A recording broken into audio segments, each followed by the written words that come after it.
Halo semuanya, Tadjahau. Hari ini kita kembali lagi melanjutkan materi kita untuk mata kuliah bahasa Mandarinnya. Nah, yang akan kita bahas hari ini, bisa kalian lihat di gambar slide-nya ya. Mungkin kalian sudah bisa menebak apa kira-kira yang akan kita bahas hari ini. Begitu nampak di sana ada gambar barongsai ya, ulong ushi, kemudian ada nampak hongpao ya kan, angpau yang sering kalian dengar ya, mungkin di Medan lebih sering mendengar kata angpau ya. Angpau itu adalah bahasa Hokkien. Kalau di Medan kan kebanyakan menggunakan bahasa Hokkien. Ang itu artinya merah, pau itu artinya bungkus. Jadi angpau itu bungkusan merah ya. Kalau bahasa Mandarinnya sebutannya adalah hongpao. Terus ada nampak lagi di sana ada niankao, kue bakul atau kue keranjang gitu ya. Jadi kalau ada item-item ini sepertinya kalian sudah paham deh apa yang akan kita bahas untuk hari ini. Ya, hari ini kita akan membahas tentang Imlek atau bahasa Mandarinnya disebut dengan Chunjie. Ya, jadi dia ada di buku diktat kita jilid ketiga. Ya, jilid ketiga di bab 3-nya. Jadi di sana ada membahas tentang Imlek atau bahasa Mandarinnya dikenal dengan sebutan Chunjie. Nah, berhubung topik ini agak panjang, ya, jadi saya bagi menjadi 2 video, ya. Jadi ini bagian pertama, maka di sana nampaklah ada tulisannya Tisan Ke, bab yang ketiga, pelajaran ketiga, ya.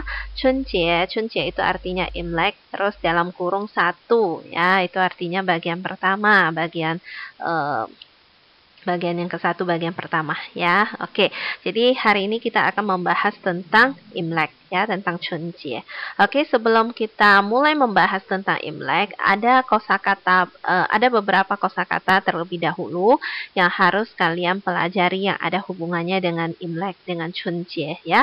Kosakata itu sudah ada di buku diktat kalian. Jadi hanya saya tampilkan kembali di slide karena kemarin ada yang memberikan saran, katanya, lalu kalau kita membaca kosakata di aplikasi Zoom, sehabis selesai kuliah gitu mau mengulang kembali agak sulit. Jadi apakah lebih baik kalau dibuat videonya juga khusus untuk kosakatanya. Jadi ketika mau diulang didengarkan nada pengucapannya jauh lebih gampang. Jadi ya saya rasa betul juga ya saran yang diberikan oleh teman-teman kalian itu, maka ya saya buatlah satu video yang terpisah khusus untuk kosakatanya saja. Karena kosakata di buku diktat kita itu agak banyak, jadi kalau kita gabung dalam satu video, saya takut durasinya terlalu panjang.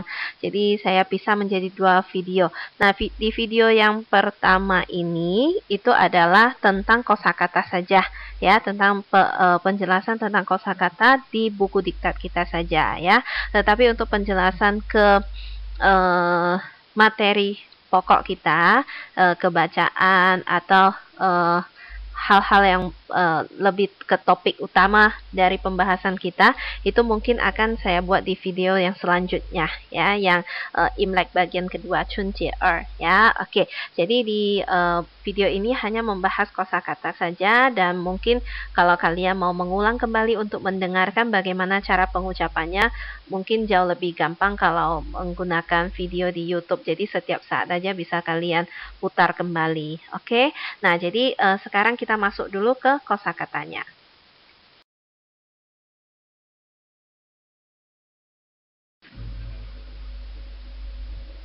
Oke, ini dia kosakatanya. Saya akan bantu bacakan sekali dulu.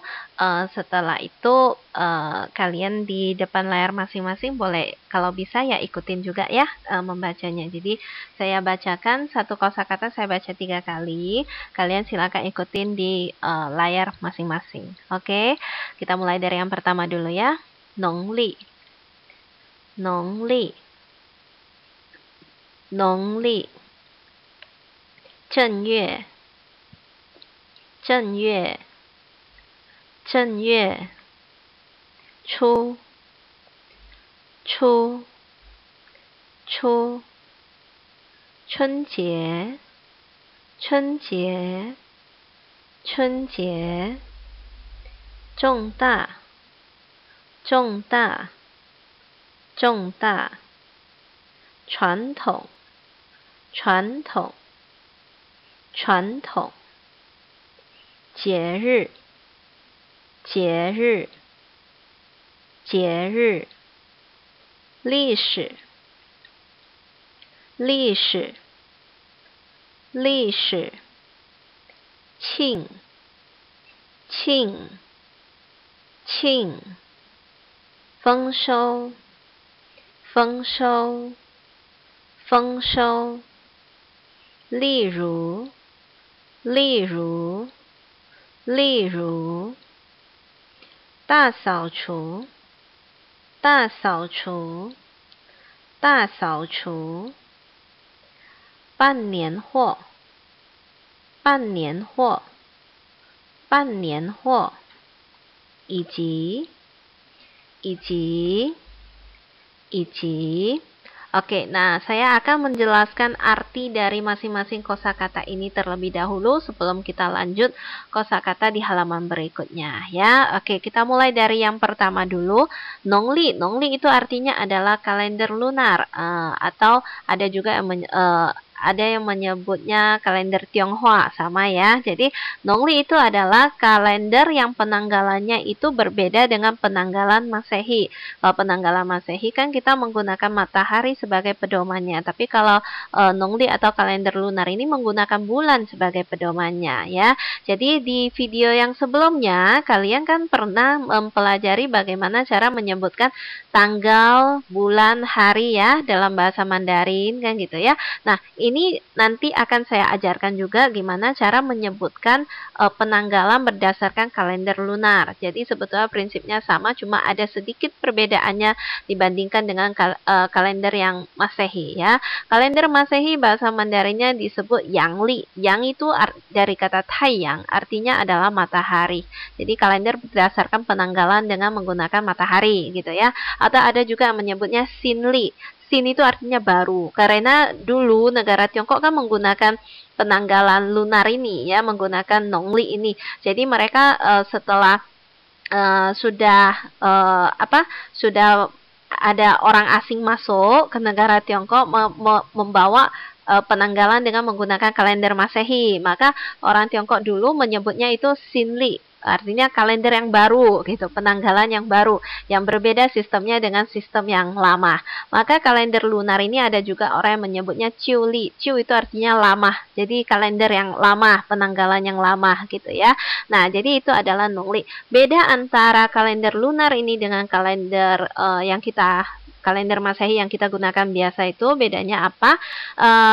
Bedanya adalah kalau di kalender Masehi kan kita ada bulan yang 30 hari, ada bulan yang 31 hari gitu ya. Tapi kalau di kalender lunar, kebanyakan itu dia setiap bulan jumlah harinya itu sama, yaitu hanya 30 hari, disamaratakan dia.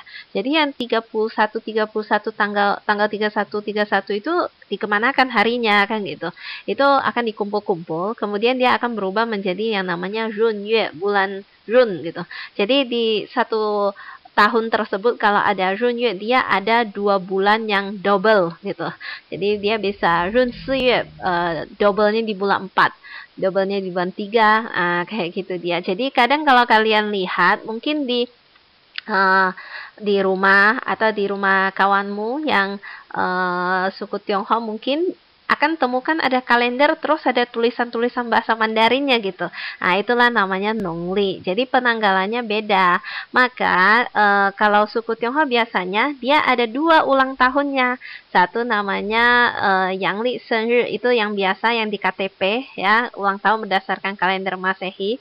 Terus satu lagi namanya Nongli Senri, itu artinya ulang tahun menurut penanggalan Tionghoanya gitu. Jadi karena di satu hari yang sama beda tanggalnya. Jadi misalnya contoh di kalender Masehi itu misalnya 1 Mei. Tapi kalau di kalender lunar itu masih belum Mei, masih bulan April gitu. Nah, jadi tanggalnya bisa berbeda gitu.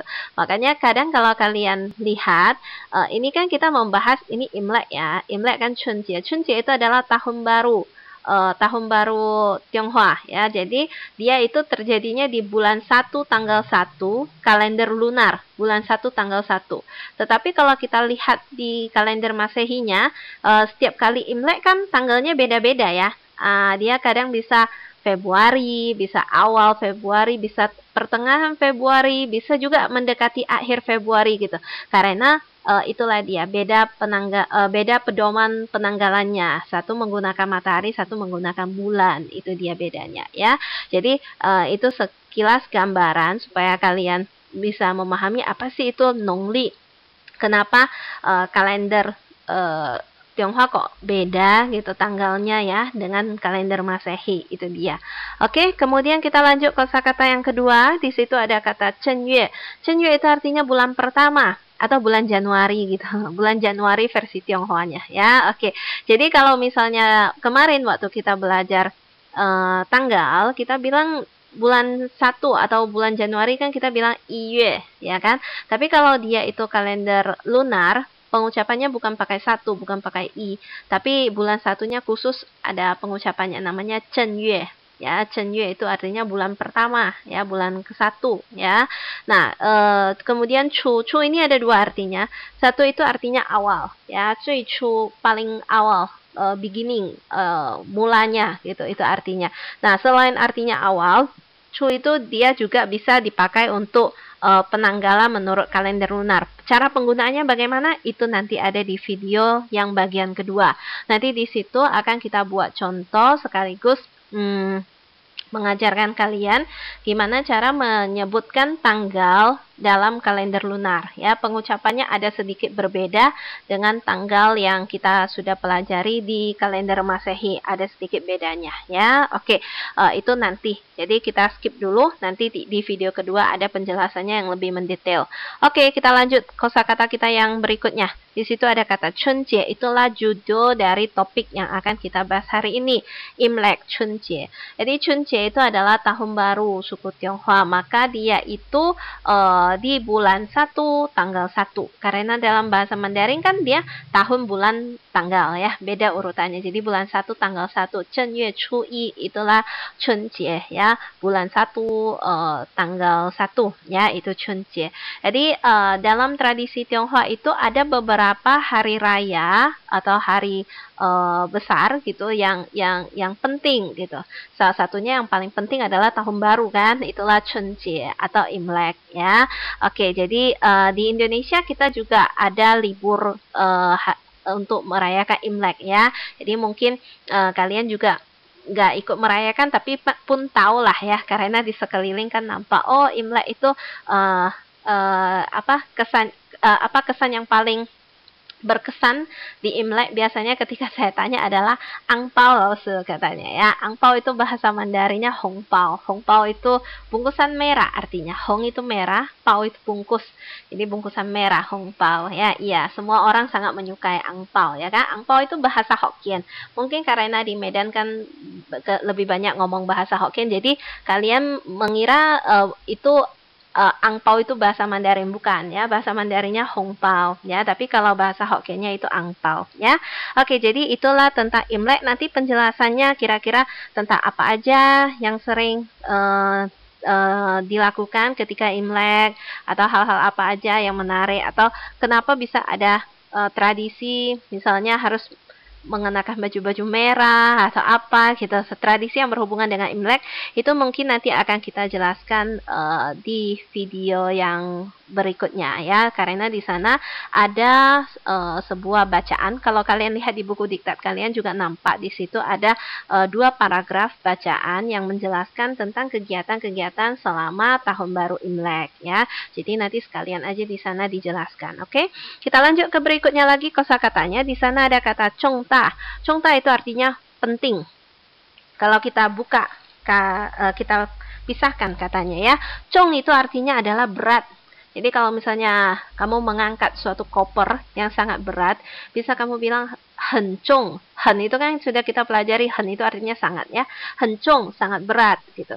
Ta itu artinya besar. Udah berat, besar lagi ya kan, berarti itu artinya penting ya, itu artinya. Jadi bahasa Mandarin kadang kayak gitu, kalau kita pisah dia satu kalimat beda artinya, ketika digabungkan beda lagi artinya gitu. Jadi dulu ada kakak kelas kalian kan, dia sudah pernah belajar kata cong. Cong itu artinya berat, ta itu besar kan, udah pernah belajar. Jadi ditanyanya kepada saya, lalu kenapa udah berat, besar lagi. Kok bisa artinya jadi penting ya? Itu artinya berbobot. Nah, artinya udah berat, besar. Berarti berbobot, penting lah itu artinya ya. Penting ada satu lagi pengucapannya juga bisa menggunakan kata congyao. Congyao itu juga artinya adalah penting ya. Itu sama. Oke, kita lanjut berikutnya. Chuantong ya. Chuantong itu artinya adalah tradisional ya. Chuantong. Jie itu hari raya. Jadi kalau kita gabung ya, Chuantong Jie berarti artinya hari raya tradisional, itu Chuantong Jie. Jadi di tradisi Tionghoa bukan hanya Imlek ya, ada banyak lagi perayaan hari-hari raya yang agak besar. Dan saya ada memilih 3 hari raya yang paling utama, yang paling besar dan pasti akan dirayakan gitu. Itu sudah saya masukkan di buku diktat kalian dan nanti mungkin akan saya buat videonya satu persatu ya. Jadi bisa kalian lihat kalau kalian berminat untuk melihatnya terlebih dahulu di bab 3, 4, dan 5 ya, buku diktat jilid 3 kita ya, di sana ada. Oke, kita lanjut lagi berikutnya. Oh ya, tadi Jie ya. Jie itu artinya hari raya. Jadi, hari raya apa aja bisa kamu di belakangnya tambahkan kata Jie. Ya, biasanya sudah jadi. Misalnya contoh, Fuqing itu artinya ayah. Ya, Fuqing Jie berarti artinya hari ayah. Muqing itu ibunda, ibu. Muqing Jie, hari ibu. Nah, gitu ya. Atau misalnya hari apa lagi? Misalnya Lebaran, Idul Fitri. Nah, itu bahasa Mandarinnya Kai Cai Jie. Ya, Kai Cai, Kai itu artinya buka. Cai itu artinya puasa gitu ya. Artinya Cai itu artinya ada hal-hal tertentu yang nggak boleh kita langgar, norma-norma tertentu yang nggak boleh kita langgar, itu Cai ya. Jadi Kai Cai udah buka, udah melewati halangan-halangan itu. Nah, jadi Kai Cai itu artinya Idul Fitri, Lebaran. Karena kan selama Cai Jie Yue, selama Cai Jie Yue itu kan artinya bulan puasa. Yue itu bulan ya. Jadi Cai Jie Yue itu artinya bulan puasa. Jadi setelah kamu melalui itu udah Kai Cai, berarti udah dibuka. Nah, jadi udah bebas, udah menang gitu dia ya. Maka itu namanya Kai Cai Jie, itu hari Idul Fitri ya. Bisa juga ada Shentan Jie. Nah, Shentan Jie itu artinya adalah hari Natal. Nah, itu dia ya. Jadi biasanya kalau di belakangnya kamu lihat ada kata Jie, itu artinya adalah hari raya ya, hari raya atau hari-hari besar gitu. Itu artinya ya. Oke, kita lanjut berikutnya lagi. Di sana ada kata Li Shi. Li Shi itu artinya adalah sejarah ya. Li Shi itu sejarah. Qing itu merayakan. Kemudian Feng Shou itu artinya berlimpah ruah, banyak hasilnya, panen raya, itu artinya Feng Shou. Kita juga bisa menambahkan kata ta di depan. Ta itu yang tadi ada kata Chong ta itu kan, ta itu artinya besar ya. Ta Feng Shou itu artinya panen besar, panen raya, berlimpah ruah hasilnya, itu artinya ya. Li Ru itu artinya seperti misalkan, Ta Xiao Chu itu artinya adalah bersih-bersih ya, bersih-bersih secara besar-besaran. Nah, jadi biasanya kalau sebelum Imlek atau sebelum tahun baru kan kita pada bersih-bersih gitu ya, bersih-bersihin rumah, barang-barang yang udah rusak, yang nggak bisa dipakai lagi, dibersihkan gitu. Jadi itu namanya Ta Xiao Chu. Kemudian Pan Nian Huo. Pan Nian Huo itu artinya membeli persediaan Imlek. Jadi misalnya beli kue-kue, sama lah dengan lebaran kan, beli kue-kue lebaran ya kan, siap-siaplah bahan-bahan untuk merayakan tahun baru. Nah, itu namanya Pan Nian Huo ya, Pan Nian Huo. Ichi itu artinya dan juga serta. Ini saya rasa tidak ada masalah.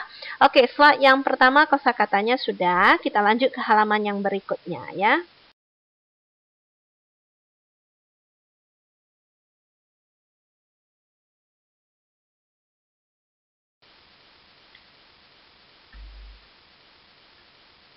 Oke, di sini kita lanjut ya, kosakatanya saya bacakan terlebih dahulu.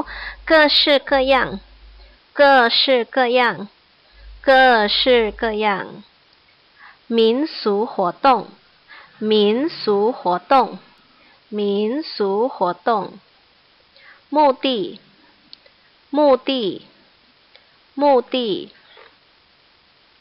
希望，希望，希望。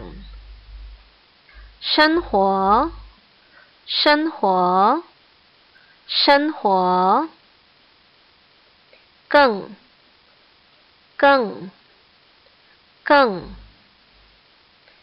喜庆，喜庆，喜庆，大年30，大年30，大年30，除夕，除夕，除夕，聚，聚，聚，开始，开始，开始，互相，互相，互相，拜年，拜年，拜年，小孩，小孩，小孩。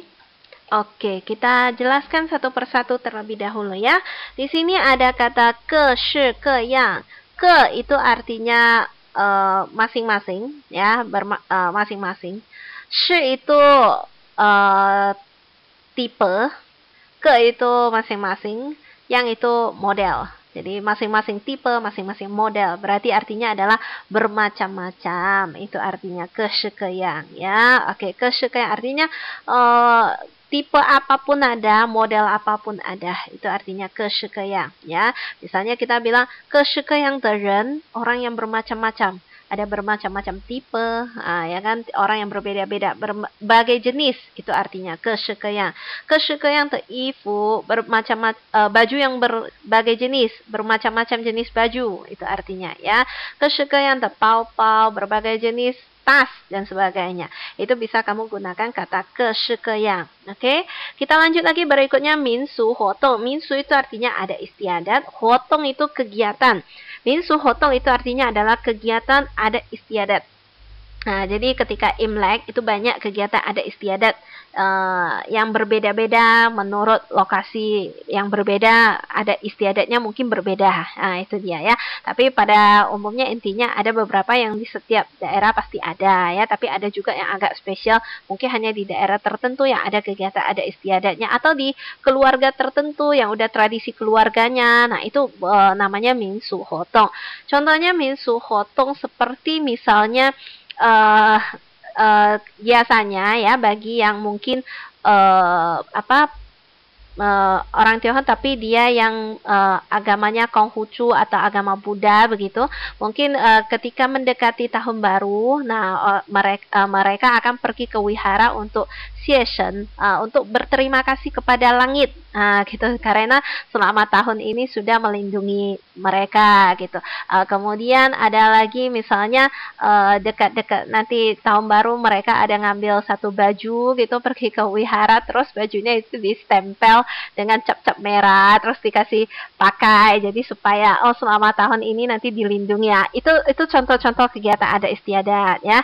Jadi itu tergantung dengan kepercayaan dan tradisi dari setiap keluarga ataupun setiap lokasi yang berbeda ya. Tapi ada misalnya contoh minsu hotong yang pada umumnya sering dilakukan, yaitu ketika tahun baru biasanya tidak diperbolehkan makan yang pahit-pahit. Nah, makanannya katanya harus manis-manis semuanya. Makanya kue-kue, kue bakul atau kue apapun itu biasanya rasanya itu harus yang manis-manis, harus ada permen yang manis-manis.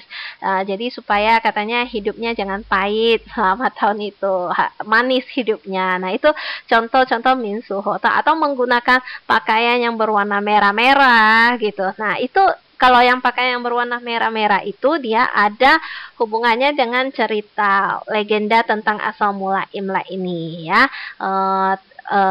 Saya rasa itu nanti kita bahas di video yang kedua saja, karena saya takut kalau saya ceritakan di sini nanti durasinya kepanjangan ya. Jadi ada itu contoh-contoh kegiatan ada istiadat ya, yang sering dilakukan gitu ya. Itu minsu hotong ya, atau kepercayaan-kepercayaan tertentu gitu. Itulah namanya minsu hotong ya, kegiatan ada istiadat. Berikutnya kita lanjut dulu. Muti. Muti itu artinya adalah tujuan. Nah, jadi muti itu artinya tujuan. Muti ini bisa dipakai untuk misalnya tujuan ketika kita berpergian. Misalnya kita naik kereta api gitu.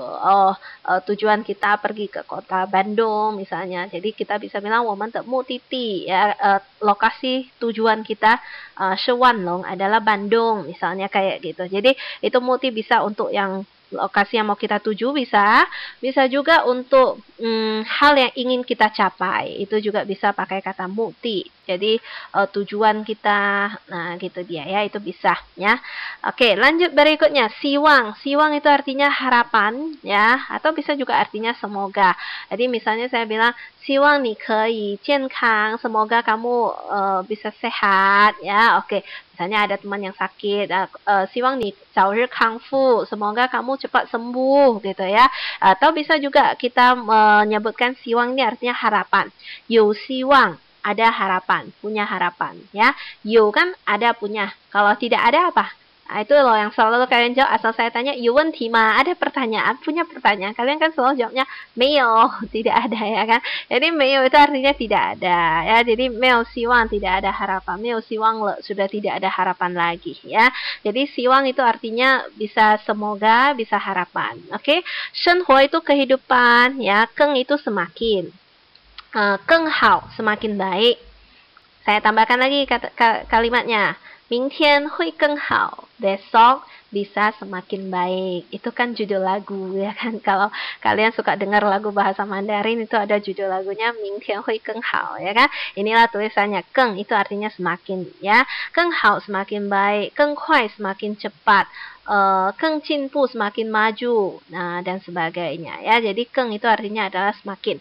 Oke, si qing itu artinya bergembira, nggak ada masalah. Ta nian san shi. Nah, kalau kita lihat arti perkataannya ya, ta itu besar. Nian, hari itu udah pernah kita belajar, tahun artinya ya. San shi, angka berapa itu? Hayo, san 3, 10, ya kan? 30. Jadi dibilangnya tanggal 30. Nah, tanggal 30 itu adalah tanian san shi. Ada satu lagi pengucapannya itu yang di dalam kurung di bawah, cusi. Jadi dia ini ada dua bahasa Mandarin untuk menyebutkan malam tahun baru ya. Jadi tanggal tahun baru kan tanggal 1 bulan 1 ya, bulan 1 tanggal 1. Nah, sehari sebelum bulan 1 tanggal 1, tanggal 30 bulan 12. Loh, Lause kok bukan tanggal 31? Kan tadi kita bilang kalender lunar tidak ada tanggal 31-nya ya. Jadi hanya sampai tanggal 30 aja udah habis gitu setiap bulannya. Jadi maka sehari sebelum Imlek itu adalah Tanian Sanshi atau disebut juga dengan sebutan Cusi ya. Jadi itu artinya sehari sebelum Imlek, itulah Tanian Sanshi atau Cusi. Nah, di malam tahun baru ini ngapain aja? Biasanya akan berkumpul bersama dengan keluarga, kemudian akan makan besar. Nah, gitu dia ya. Dan kenapa mesti hari itu aja yang makan besar gitu? Karena dulu kan kehidupannya nggak kayak kita sekarang ya. Kita sekarang suka makan apa aja bisa langsung beli ya kan, hari-hari KFC kan gitu, McDonald. Kalau dulu setahun paling hanya boleh makan ayam ya sekali lah ketika tahun baru. Nah, jadi di malam tahun baru itu, wah itu saatnya makan besar gitu. Makanya kadang kalau kamu dengar orang-orang tua bilang, sekarang tahun baru kayaknya nggak ada kesan untuk tahun barunya lagi. Karena hari-hari ya udah ada baju barunya, hari-hari udah bisa makan enak. Kalau dulu kan setahun cuma buat baju sekali ya, itu pun dijahit sendiri gitu. Jadi bajunya itu ya dipakai selama 1 tahun gitu. Jadi ketika tahun baru ya ada banyak hal-hal yang baru sehingga membuat kamu merasa antusias kan gitu. Kalau sekarang ya biasa aja kan gitu. Kalau dulu kan agak spesial. Dulu paha ayam kan, kata kakek saya dulu itu paha ayam itu hanya boleh kasih orang yang paling tua, kedudukannya di keluarga, dialah yang boleh makan gitu. Kalau yang lain nggak boleh gitu. Jadi harus mengutamakan yang tua terlebih dahulu gitu. Kalau nggak kayak sekarang kalian hari-hari KFC bisa makan paha ayam, katanya kan begitu ya. Jadi ya itu beda generasi ya. Jadi makanya feelingnya pun jadi beda. Kalau kita sekarang ya Imlek ya kayak biasa aja, cuma hari libur kan gitu. Tapi kalau bagi orang-orang yang dulu itu tahun baru itu sangat berkesan karena banyak hal-hal yang membuat mereka bisa merasa antusias kan gitu ya. Jadi Tanian Sanshi atau Chusi itu adalah sehari sebelum tahun baru Imlek. Biasanya akan berkumpul bersama dengan keluarga, kemudian makan bersama ya. Nah, ini juga ada sedikit kaitannya dengan asal mula Imlek. Sudahlah, saya ceritakan aja sekarang, nanti soalnya kalau sampai belakang nanti jadi gantung-gantung gitu kan nggak enak. Oke, ini kan kita bercerita tentang Imlek, tapi kalian jangan ketiduran jadinya ya, berhubung videonya durasinya mungkin agak panjang ya. Oke, ini cerita legenda yang berhubungan dengan asal mula Imlek dan kegiatan-kegiatan yang berhubungan dengan Imlek. Kenapa bisa begitu gitu? Kenapa mesti pakai baju-baju merah? Kenapa ketika Imlek itu ada angpaunya, ada hongpao? Kenapa ketika malam sebelum Imlek itu atau ketika Chusi itu sekeluarga mau berkumpul bareng-bareng makan bersama gitu ya. Jadi dia ada berhubungan dengan cerita legenda tentang asal mula terjadinya Imlek ya. Nah, katanya dulu ini cerita legenda ya, jadi mungkin ada hal-hal yang tidak masuk logika, ya sudahlah, kamu anggap dengar cerita dongeng lah kan gitu ya. Jadi katanya dulu ada seekor monster. Nah, monster itu bernama Nian. Nian itu kan artinya tahun ya. Jadi katanya itu ada monster tahun, Nian Shou. Nah, monster tahun ini dia kerjanya itu dia selalu muncul ketika tanggal 30, yaitu hari terakhir di akhir tahun itu dia akan muncul di tengah malamnya gitu. Terus dia akan memakan manusia gitu ya. Jadi manusia yang sudah dimakan sama monster itu jadinya tidak bisa melewati tahun tersebut. Nah, udah masuk ke perut si monster tadi lah ya. Jadi ini menyebabkan masyarakat di zaman dahulu kala sangat takut kalau dia sudah sampai akhir tahun, berarti monster itu akan keluar dan memakan mereka gitu. Jadi sehingga ketika hari terakhir di tahun itu, maka sebelum monster itu keluar gitu, biasanya mereka akan berkumpul bareng dengan keluarga. Jadi biar mati pun mati bersama lah kan gitu, nggak kesepian gitu ya. Terus mereka akan makan makanannya enak-enak gitu, jadi supaya walaupun nanti mati ya nggak mati kelaparan gitu ya. Jadi itu asal mulanya kenapa seperti itu. Jadi si monster ini dia suka lah mendekati tengah malam gitu muncul, kemudian memakan orang-orang gitu ya, terutama dia suka memakan anak-anak gitu. Jadi bertahun-tahun seperti ini berlangsung lah ya, si monster ini keluar kemudian mencelakai orang-orang sehingga orang-orang sangat takut kalau sudah akhir tahun. Sampai akhirnya setelah udah beberapa kali masyarakat menemukan ternyata monster ini punya kelemahan. Dia takut dengan benda yang berwarna merah dan takut dengan suara yang ribut gitu. Takut dengan keramaian dan benda-benda yang berwarna merah. Maka setelah sudah tahu kelemahan si monster ini, orang-orang pun menghias rumah mereka penuh dengan nuansa warna merah kalau sudah mendekati akhir tahun gitu ya. Jadi rumahnya dihias, ditempel-tempel kertas-kertas, guntingan, tulisan-tulisan yang ditempel di dinding. Nah, itu namanya chunlian. Atau mereka kalau yang bisa menulis puisi atau apa, mereka akan menulis di kertas merah gitu. Ucapan-ucapan supaya hidup selama 1 tahun ini bisa aman, tentram gitu, ditempel-tempelkan di rumah. Itulah namanya chunlian ya. Jadi dihiasi dengan warna-warna merah. Terus orang-orang pada memakai baju warna merah. Jadi supaya si monsternya itu nampak baju merah, lari dia, gak jadi dimakannya kan gitu ya. Nah, jadi kemudian monster itu kan dia takut dengan suara yang ribut ya. Maka orang-orang ketika mendekati akhir tahun itu suka meledakkan petasan ya. Jadi supaya suara petasan itu mengusir si monster tahun tadi pergi gitu. Jangan datang ke rumah mereka gitu ya. Tapi ya itu dulu ya. Dulu kan tanahnya lapang. Kalau dibuat petasan ya nggak apa-apa. Tapi seiring perkembangan zaman, sekarang jangan kalian main petasan ya, karena itu berbahaya ya. Kalau ini kan tradisi di zaman dulu kala. Kalau kita sekarang ya sudah nggak usah di meledakkan petasan seperti itu berbahaya. Jadi sebagai gantinya, sering kalau kalian dengar lagu-lagu Imlek, misalnya kalian jalan-jalan ke mall ya dekat-dekat Imlek, kan diputar lagu-lagu Imlek itu selalu nuansanya rame ya. Ya banyak bunyi drum, genderang gitu, tong tolong tong jangan gitu kan, pokoknya bunyinya rame gitu. Nah itu gunanya itulah dia, supaya untuk membuat suara yang ramai, supaya monster tahun itu kabur, takut dia dengan suara-suara yang ramai seperti itu ya. Nah jadi itu kisahnya kenapa ada kegiatan-kegiatan seperti ini ya. Nah kemudian tadi kan kita bilang kalau si monster tadi itu dia suka mendekati tengah-tengah malam terus dimakannya manusia-manusia kan.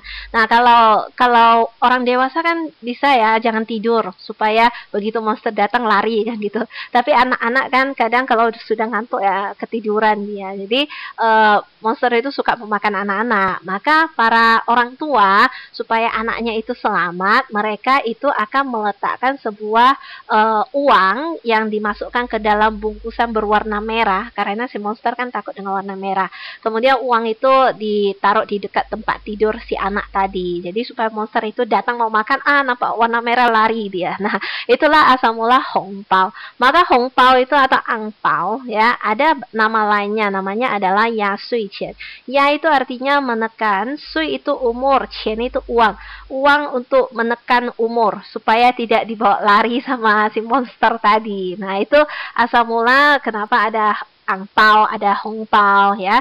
Terus kenapa mesti pakai baju-baju warna merah? Kenapa sering ada diledakkan petasan kalau dulu ya, sekarang jangan ya. Tapi ada juga yang menggunakan itu ushi, jadi barongsai. Kalau kalian lihat pertunjukan barongsai kan pasti rame dia kan. Nah itu barongsai itu gunanya adalah untuk mengusir hal-hal jelek ya, mengusir untuk kayak buang sial gitu. Jadi hal-hal yang jelek itu kalau si singa barongsai itu datang udah masuk, maka hal-hal yang jelek itu akan takut ya kan, mereka kan takut dimakan singa tadi. Jadi pergilah mereka. Nah, jadi sengaja dibuat ramai seperti itu ya, asal mulanya tradisinya ya berasal dari cerita legenda ini ya. Jadi di sini pun sama, kenapa ketika Tanian Sanshi atau Chusi di sehari sebelum Imlek, orang-orang biasanya akan berkumpul dengan keluarga, yaitu dia ya, ceritanya berasal dari sana. Oke, kita lanjut ke kosakata kita yang berikutnya. Cu itu artinya berkumpul ya. Kaishi mulai, kaishi le sudah mulai, kaishi le ma sudah mulai kah? Nah itu kan kalian sudah tahu ya, karena kalau dalam bahasa Mandarin asal ditambah le di belakang artinya sudah. Kaishi le sudah mulai kan, tambah ma lagi di belakang kan kah, pertanyaan kaishi le ma sudah mulai kah, kaishi le sudah mulai, hai meiyo masih belum ya. Oke, kita lanjut lagi berikutnya. Huxiang, huxiang itu artinya saling. Painin, nah, painin ini artinya silaturahmi, kunjungan, saling berkunjung ke rumah kerabat, saudara. Nah, itu namanya painin. Nah, biasanya kalau menurut tradisi yang orang zaman dahulu, kalau sekarang ya nggak apa-apa lah ya kan, rumahnya dekat yang mana ya kemana duluan. Kalau orang zaman dahulu itu dia mesti mengikuti pangkat di dalam keluarga. Jadi misalnya yang pangkatnya lebih kecil akan berkunjung ke saudara yang pangkatnya lebih tinggi. Misalnya contoh anak ya pasti ke kakek dulu ya, ke rumah kakek dulu, baru ke rumah bapak, nanti ya ke rumah Pak tua, Pak tua dulu. Nah, pokoknya gitulah dia diurutkan ya, diurutkan berdasarkan pangkat di dalam keluarga. Tapi kalau sekarang ya tidak terlalu mempermasalahkan seperti itu lagi. Jadi kalau dulu sih orang yang pangkatnya lebih tinggi ya, kayak orang tua atau kita bilang cangpei. Cangpei itu artinya orang yang lebih tua dari kita pangkatnya, itu nggak boleh datang berkunjung ke rumah yang lebih muda. Bukan muda usianya ya, tapi maksudnya muda pangkatnya gitu. Jadi misalnya paman nggak akan datang ke rumah keponakannya untuk painin, nggak ada ya, karena dulu itu nggak boleh. Artinya si keponakannya nggak sopan itu, masa menyuruh pamannya yang datang, gitu. Jadi kalau menurut tradisi dulu ya harusnya kita yang kecil itu harus pergi mengunjungi yang pangkatnya lebih tinggi. Bukan masalah usia ya, karena kadang orang zaman dahulu itu ada yang pangkatnya tinggi tapi sebetulnya usianya masih muda gitu. Jadi orang zaman dulu kan anaknya agak banyak ya, jadi bisa aja si paman dengan keponakannya itu lebih tuaan si keponakannya daripada si paman usianya, tapi pangkatnya dia yang lebih tinggi gitu. Jadi kalau di zaman dulu itu mementingkan apa ya, urutan pangkat dalam keluarga gitu. Tapi kalau sekarang ya tidak begitu dipermasalahkan lagi. Toh misalnya ya siapa ada waktu ya datang, pokoknya yang penting saling berkunjung kan gitu ya. Itu sudah tidak masalah. Oke, lanjut lagi berikutnya. Di sana ada kata xiaohai. Xiaohai itu artinya anak-anak ya. Jadi xiaohai itu anak-anak. Oke, sekarang kita lanjut ke slide yang berikutnya.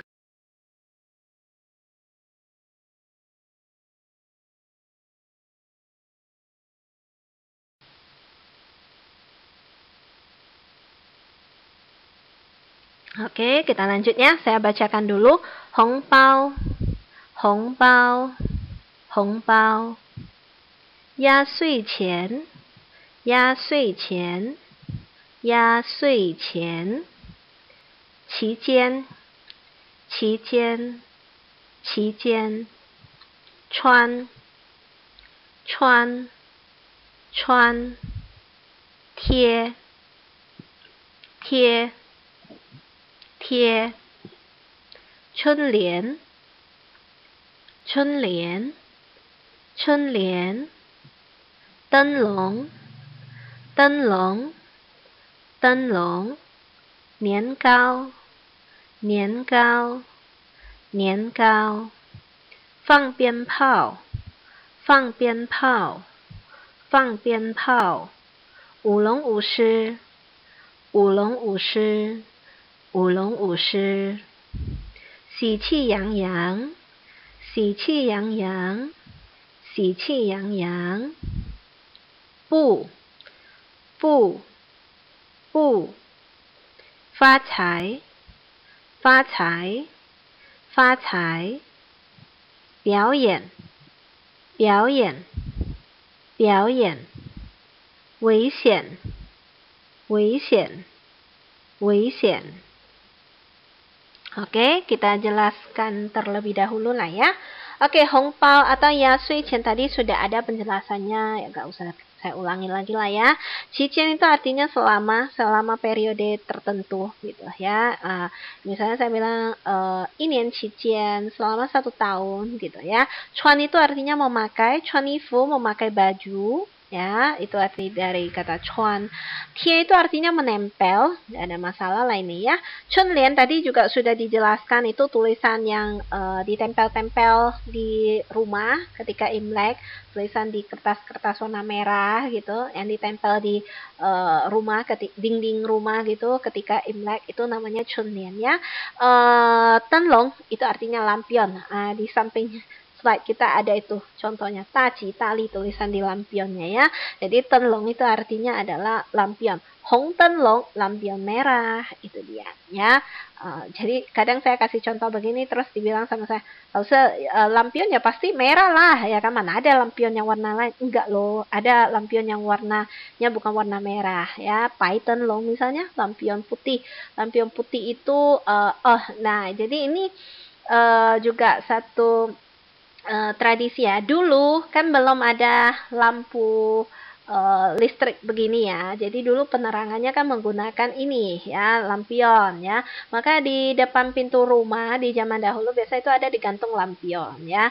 Nah, sehari-harinya ya lampionnya ya warna merah begini kan. Oke. Nah, kalau misalnya di rumah tersebut ada acara nikahan. Nah, di lampion merahnya itu akan ditempel kertasnya.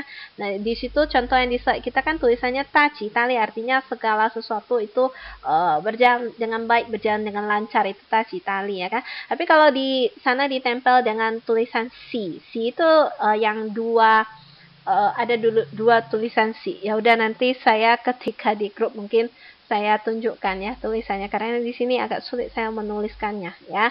Oke, jadi kalau ada tulisan si di sana itu artinya khusus untuk yang orang menikah ya. Jadi kadang kalau kalian lihat di angpau itu dia ada tulisan si itu dia itu angpau khusus untuk kamu kasih ke orang nikah gitu. Jadi kalau ada tulisan di kertas merah ditempel di lampion pakai tulisan si itu menunjukkan di rumah itu sedang ada acara pernikahan. Nah, gitu dia ya. Tapi kalau misalnya di rumah itu ada kemalangan, maka lampion merahnya itu akan diturunkan, diganti dengan lampion berwarna putih. Jadi artinya di rumah itu sedang ada kemalangan. Jadi dulu lampion itu selain jadi alat penerangan, dia juga bisa jadi alat untuk kayak komunikasi secara tidak langsung gitu ya.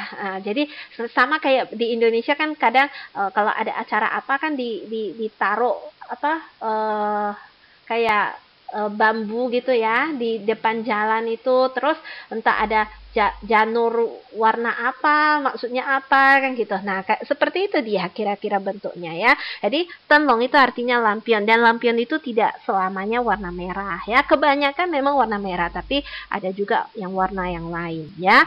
Niankao itu artinya kue bakul. Ini saya rasa kalian tahu lah ya. Ini dodol versi Mandarin. Versi Tionghoa, dodol versi Tionghoa itu niankao ya.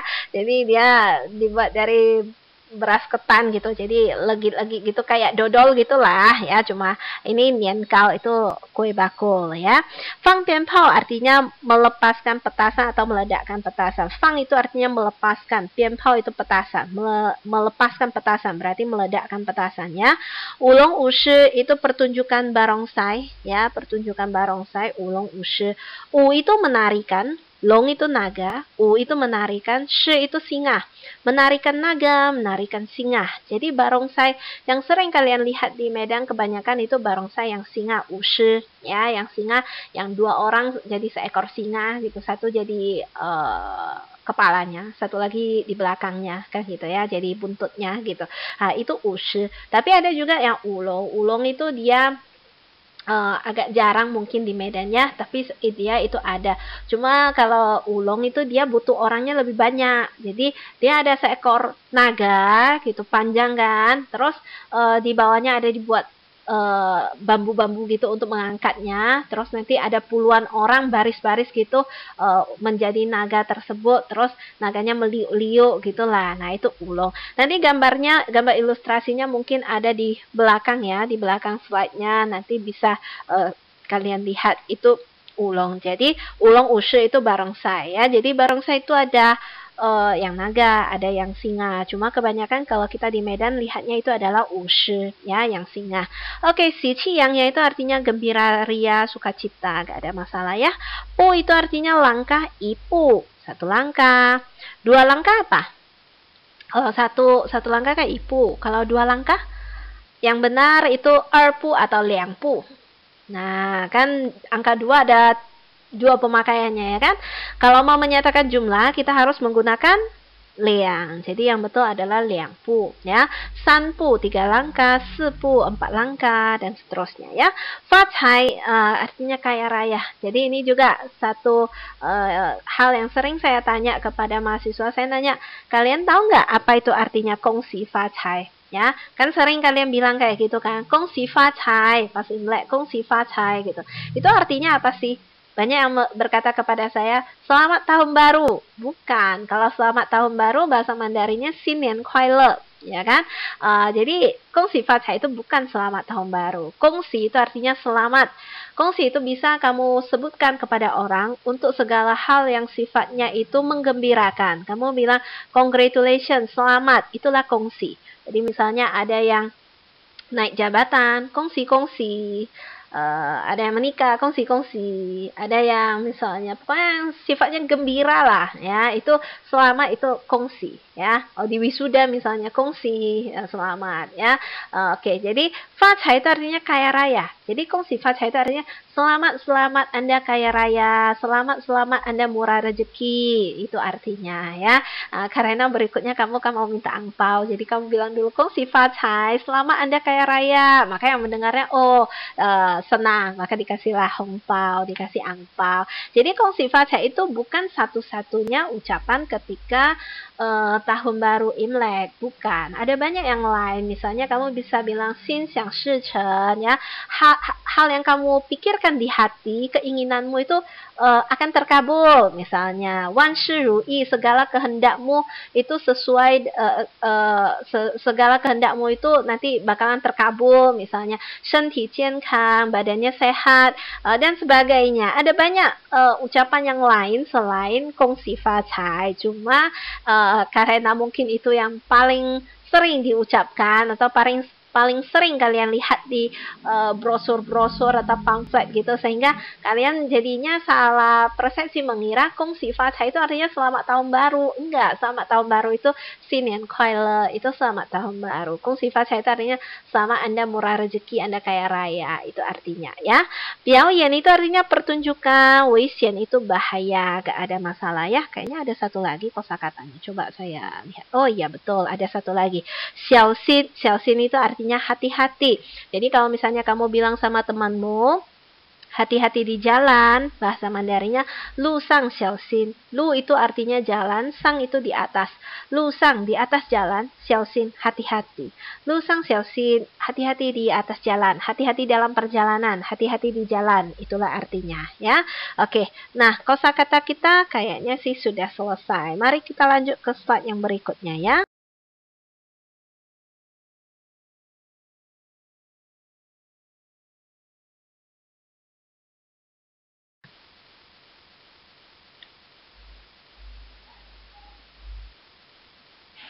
Oke, iya, kosakata kita udah selesai. Jadi untuk lanjutannya itu bisa kita lanjut di video yang kedua. Nah, disinilah yang tadi saya bilang kalau kalian mau melihat naga. Oh, tapi naganya agak di belakang ya. Coba kalian lihat yang di bawah petasan itu. Mungkin nampak nggak sih? Di bawah petasan itu dan di belakang si barongsai yang singa yang sekelompok singa-singa berkumpul di sana ya. Terus di belakangnya di antara singa itu dengan petasan itu, disitulah nampak ada naganya ya. Oke. Nah, kenapa barongsai yang naga ini jarang nampak ya? Karena untuk membuat atraksi ini kan dia butuh tempat yang luas. Baru naganya yang panjang itu bisa meliuk-liuk dengan lincah gitu, baru nampaknya indah, nampaknya cantik. Tapi kalau lokasinya sempit itu kan agak susah ya, naganya itu terlalu panjang karena dia butuh orang yang banyak untuk melakukan atraksi itu. Sedangkan kalau barongsai yang singa cukup hanya 2 orang udah jadi seekor singa ya kan. Jadi lokasinya tidak dibutuhkan terlalu luas gitu ya. Nah, kemudian di sampingnya bisa kalian lihat ya, di situ ada Cai Qing ya. Di atas 2 ekor singa, satu singa itu kan dia berdiri ya. Dia berdiri, dia mau memakan itu. Ada sayur yang digantung itu ya. Nah, jadi itu namanya Cai Qing. Kalau kalian mungkin ada nonton film-film kungfu gitu yang diperankan Li Lianjie, Jet Li, nah Huang Fei Hong ya, Wong Fei Hong gitu.